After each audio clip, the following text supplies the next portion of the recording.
This is a continuation off of video 1 for 1.4 distributive property. So we left off not knowing much about what this 8 was called. 8 is what we call our constant. It's not going to change at all because it does not have a variable attached to it, so we call it a constant. So we'll move on to the next page. So we're going to simplify these expressions by combining like terms. So as long as our values have the exact same variable, like m and m, in this case, we can go ahead and add their coefficients together, so we end up with 18n. So there you have completely simplified that expression.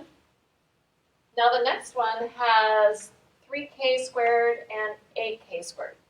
Those two items we can put together and create a simplified version, which would be 11k to the second.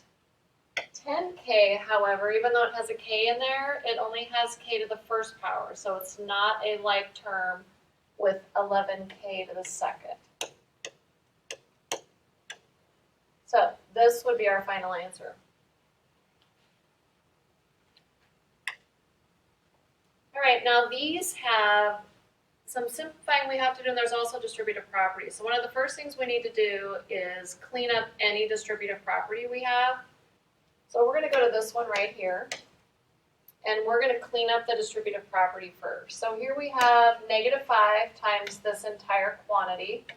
So we have negative 5 times 2y, which would be negative 10y, and negative 5 times 6, which is minus or negative 30, and then we can drop down our 16y.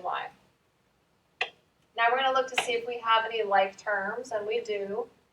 We have a 16y and a negative 10y, so we can just do what it says there. We can take 16 and subtract 10.